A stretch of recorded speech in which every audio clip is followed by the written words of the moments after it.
अपने किचन में बहुत सारे ऐसे कंटेनर्स होते हैं जो कि बहुत ही नैरो, उसके जो मुंह होता है नैरो रहता है, पतला सा होता है कि उसमें अगर हम कोई चीज़ फिल करने जाते हैं तो इजीली फिल नहीं हो पाता है। तो उसके लिए देखिए मैंने इस तरह से ये वाला एक टूल मंगाया है, काफ़ी अच्छा सा है, स्टेनलेस स्टील का है। पहले मैंने एक इस तरह का फ़नल मंगाया था जो कि रबर टाइप का था, जो सिलिकॉन के होते हैं उस मटेरियल में था, लेकिन वो बहुत ही जल्दी मतलब ख़राब हो गया। तो मैंने इस बार इस तरह से ये स्टेनलेस स्टील में मंगाया है।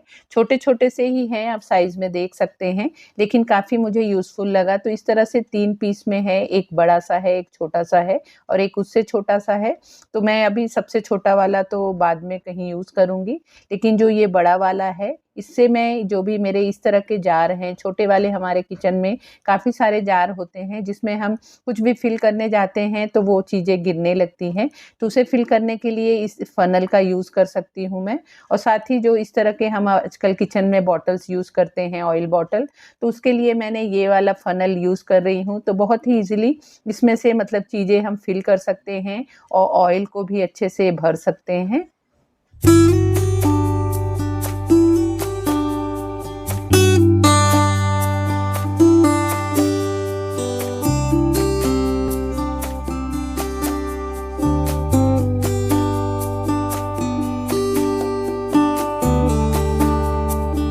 अक्सर हमारे घर में बहुत सारा पॉलीथीन आ जाता है और इस तरह से मैश क्रिएट हो जाता है। मैं तो कोशिश करती हूँ कि हमेशा जब भी शॉपिंग करने जाऊँ तो बैग ही लेके जाऊँ अपने घर से, लेकिन फिर भी कुछ ऐसी चीज़ें होते हैं जिसे हमें पॉलीथीन में ही लेना पड़ता है। और उसे देखिए इस तरह से रखते-रखते सिलेंडर के बाजू में आप देख सकते हैं बहुत सारा यहाँ पे पॉलीथीन जमा हो गया है, जो कि देखने पे अच्छा नहीं लगता है। तो इसके लिए मैंने इस तरह से ये ऑनलाइन ये 2 प्रोडक्ट मँगाए हैं, मतलब 2 पीस मुझे मिला है। इस तरह से देखिए ये नेट टाइप का ये बैग जैसा है, काफ़ी अच्छा मुझे लग रहा है और यूज़ करना बहुत ईज़ी होगा। तो यहाँ पे इस तरह से है और इसमें लटकाने के लिए इस तरह से हैंगिंग का कुछ बना हुआ है और साथ ही इस तरह से सामने और नीचे की तरफ भी उसमें होल बना है, रिंग जैसा लगाया है। इसे आप ईज़िली कहीं भी टाँग दें और इसमें आप पॉलीथीन सब भर के रख दें और जब भी आपको ज़रूरत हो तो उसमें से आप निकाल भी सकते हैं और उसमें आप डाल भी सकते हैं। तो काफ़ी यूज़फुल सा प्रोडक्ट लगा और इसे लगा देने के बाद देखिए पूरा मेरा ये वाला सेक्शन एकदम क्लियर हो गया है।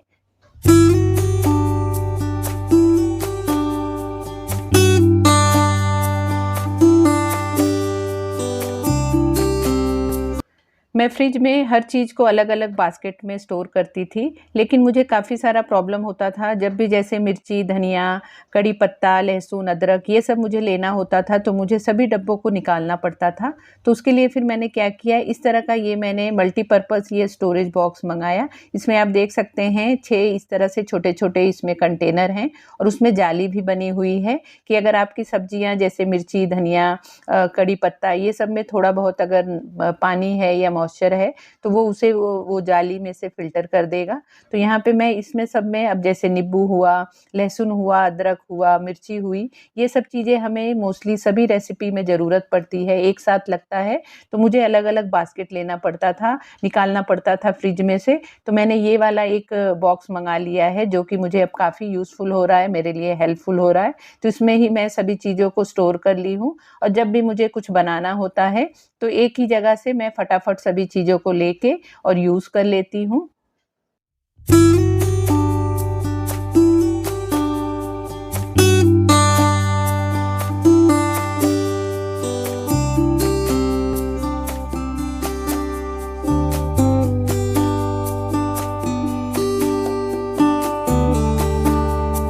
मुझे काफ़ी सारे कमेंट आ रहे थे कि आपने शू रैक के बाजू में जो एक और शू रैक रख रखा है, प्लीज़ उसका रिव्यू दीजिए, वो कैसा है, किस मटेरियल का है?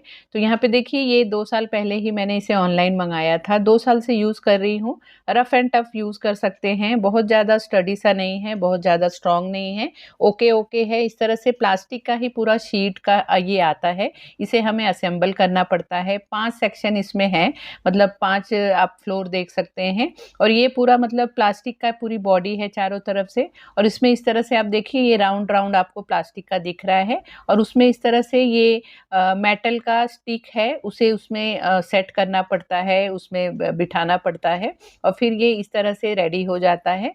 तो काफ़ी मतलब ठीक सा है, प्राइस के हिसाब से ठीक ही है, 2 साल से मैं यूज़ कर रही हूँ। तो देखने में भी अच्छा लगता है और इसमें काफ़ी सारी चीज़ें आप रख सकते हैं। तो इस तरह से चारों तरफ से मैं आपको इसको दिखा देती हूँ। तो इस तरह से देखिए पूरा प्लास्टिक के ही शीट का बना हुआ है। आप इसे कहीं बाहर भी रख रहे हैं, अगर बारिश का पानी-वानी भी पड़ रहा है तो मतलब कुछ खराब होने का चांस नहीं है, क्योंकि लकड़ी बिल्कुल नहीं है। तो इस तरह से ये है। हम होम मेकर्स धीरे-धीरे अपने जो घर की चीज़ें होती हैं, उसमें इम्प्रूवमेंट करने की कोशिश करते हैं, और धीरे-धीरे चीज़ों को करते-करते एक्सपीरियंस हो जाता है और कुछ हम एक्सपीरियंस से सीखते हैं। तो यहाँ पे देखिए, यहाँ पे इस तरह से मैं अपनी साड़ियों को स्टोर करने के लिए इस तरह का ये ऑर्गनाइज़र का यूज़ करती थी। काफ़ी अच्छा-सा ये भी है, काफ़ी टाइम से मैं यूज़ कर रही हूँ। लेकिन इसमें मैंने एक माइनस पॉइंट मुझे ये मिला कि जब भी मैं इसमें साड़ियाँ रखी हूँ, मेरे 3 इस तरह के ऑर्गनाइज़र में मेरी साड़ियाँ आ गई हैं, क्योंकि बहुत सारी मेरे पास साड़ियाँ नहीं हैं, गिनी-चुनी ही साड़ियाँ हैं। वो भी जब मुझे यूज़ करना होता था, तो मैं एक ही इस तरह का ये बैग निकाल के और उसमें से ही देख लेती थी, और उसमें से ही एक कोई भी डिसाइड कर लेती थी, और बाकी 2 बैग ऐसे ही पड़े रह जाते थे। और बाद में मुझे फिर ध्यान में आता था, अरे मेरे पास ये भी साड़ी थी, मुझे ये पहन लेना चाहिए था या वो पहन लेना चाहिए था। तो उस चक्कर में मेरी सभी साड़ियाँ यूज़ नहीं हो पा रही थी। तो उसके लिए फिर मैंने क्या किया, इस तरह से मैंने ये बैग मँगाए हैं, जो कि इस तरह से देखिए, एक तरफ कपड़े का है, एक तरफ इस तरह से ट्रांसपेरेंट ये प्लास्टिक जैसा है कि, और उसमें ज़िप लगा है। तो ये मुझे अच्छा लग रहा है कि इसमें मैं एक-एक साड़ियों को इंडिविजुअल मतलब ऑर्गनाइज़ करके रखूँगी। तो जब भी मुझे ज़रूरत होगी तो सभी साड़ियाँ मेरे लिए विज़िबल होंगी, और जहाँ भी रखूँगी तो सभी साड़ियाँ एक साथ रहेंगी। तो देख लूँगी, और जो मुझे पहनना होगा उसमें से एक बैग निकाल के फिर मैं वो साड़ी को यूज़ कर सकती हूँ। तो काफ़ी अच्छा-सा है, प्राइस के हिसाब से तो बहुत ही अच्छा है। 12 पीस मुझे मिले हैं। अभी मैं एक और ऐसा ही सेट मँगाऊँगी 12 का, तो मेरी सभी साड़ियाँ उसमें सेट हो जाएँगी। तो बहुत अच्छे साइज़ में है, मतलब आप साड़ी, ब्लाउज़ एक साथ इसमें अच्छे से ऑर्गनाइज़ करके फ़ोल्ड करके रख सकते हैं।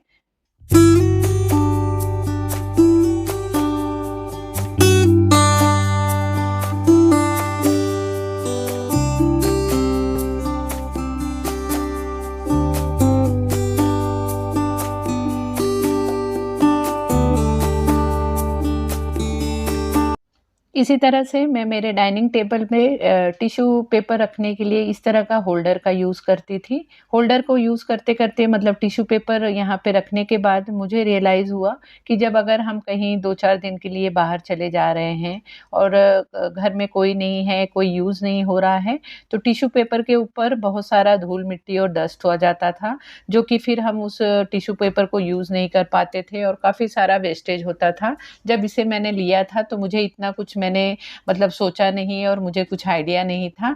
उसके बाद फिर जब मुझे ये चीज़ नोटिस होने लगी तो फिर मैंने यहाँ पे देखिए बहुत ही सुंदर सा ये मैंने एक टिश्यू पेपर होल्डर मँगाया है।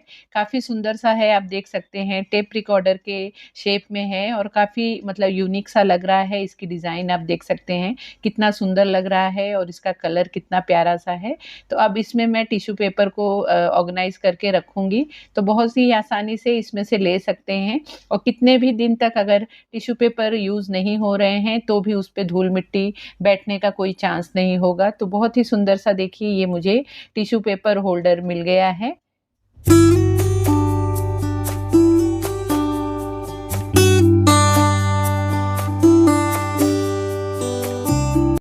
मेरी जो बालकनी है वो बहुत ही छोटी-सी है, तो वहाँ पे मुझे क्लीनिंग करने के लिए बहुत ही प्रॉब्लम फ़ेस करना पड़ता था क्योंकि वहाँ पे मैंने बहुत सारे गमले रख रखे हैं और गमलों में जब हम पानी डालते हैं तो उसकी मिट्टी का दाग हमारे फ्लोर पे हो जाता है, जिसे हमें टाइम टू टाइम क्लीन करना होता है। तो उसके लिए जब मैं ब्रश कुछ करने जाती थी, तो मुझे मतलब बहुत ही प्रॉब्लम होता था क्योंकि जगह बहुत छोटी-सी है।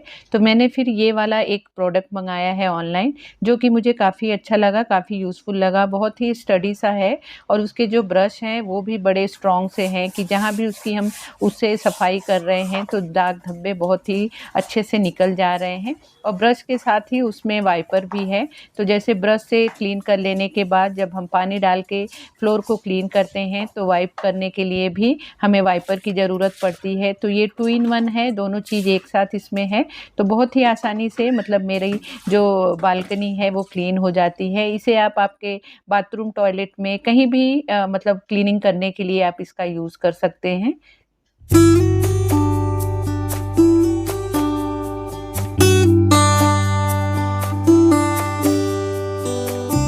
मेरी बालकनी बहुत ही छोटी-सी है और उसमें बहुत ही लिमिटेड प्लांट आ पाते हैं। जब मुझे कोई एक्स्ट्रा प्लांट लगाना होता था तो मुझे सोचना पड़ता था कि मैं उसे कहाँ रखूँ। तो उसके लिए फिर मैंने क्या किया, इस तरह का हुक मँगाया है। काफ़ी अच्छा-सा ये हुक है, मतलब 6-7 पीस में मुझे मिला है और ये मेटल का है और इसे फिर आप कहीं पे भी आपके वॉल पे लगाने के लिए यूज़ कर सकते हैं और आपके प्लांटर को उसमें हैंग कर सकते हैं। तो आपके जो वर्टिकल वाले स्पेस होते हैं वहाँ पे भी आप प्लांटर लगाने के लिए उस स्पेस का यूज़ कर सकते हैं। तो यहाँ पे देखिए ये हुक्स मैंने यहाँ पे मतलब एडजस्ट करा दिया है, यहाँ पे लगवा दिया है ड्रिल करा के। तो बहुत अच्छे से यहाँ पे देखिए ये वाला स्पेस मेरा मतलब यूटिलाइज़ हो जाएगा, क्योंकि इस तरफ ही मैं प्लांट लगाती थी तो काफ़ी सारे मेरे प्लांटर इतने नज़दीक हो गए थे कि उसमें जो प्लांट मैंने लगाया था तो उसे ग्रो करने के लिए जगह ही नहीं मिल रहा था, तो उसकी वजह से मेरे प्लांट ग्रो नहीं कर पा रहे थे। तो मैंने सोचा इस तरह के भी स्पेस को मैं यूटिलाइज़ करूँ। तो ये वाले देखिए यहाँ पे मैंने इसे एडजस्ट कर दिया है और इस पे अब मैं हैंगिंग वाले प्लांट लगाऊँगी। और प्लांट लगाने के लिए इस तरह के प्लांटर मैंने हैंगिंग वाले प्लांटर ऑनलाइन मँगाए हैं। ये भी काफ़ी मतलब अच्छे साइज़ में और अच्छी क्वालिटी में मुझे रिसीव हो गया है। इस तरह के प्लांटर मैंने पहले मतलब ऑफ़लाइन लोकल मार्केट से भी लिया था, लेकिन उसका प्राइस मुझे ज़्यादा पड़ा है। एक-एक पीस मुझे 30-30, 40-40 रुपए का डिफ़रेंस आया है। तो यहाँ पे इस तरह से देखिए ये हैंगिंग वाले हैं और 5 कलर में हैं, बहुत ही मतलब अच्छे वाले कलर हैं, डार्क कलर है। जहाँ भी हम प्लांट लगाएँगे इस प्लांटर में तो देखने पे काफ़ी सुंदर लगेगा। सो फ्रेंड, इस तरह से था ये मेरा आज का वीडियो। आई होप आपको मेरी ये वीडियो अच्छी लगी होगी। अगर आपको इसमें से कोई भी प्रोडक्ट अच्छे लग रहे हैं, आपको लेना हो, तो मैं इसके लिंक आप लोगों के लिए डिस्क्रिप्शन बॉक्स में दे दूँगी। आप वहाँ से जाके चेक कर सकते हैं। अगर वीडियो अच्छी लगी हो तो प्लीज़ वीडियो को लाइक शेयर करना, और अगर चैनल को अभी तक आपने सब्सक्राइब नहीं किया है तो प्लीज़ चैनल को भी ज़रूर सब्सक्राइब कर लेना। तो मिलते हैं फिर नए वीडियो में। Bye bye.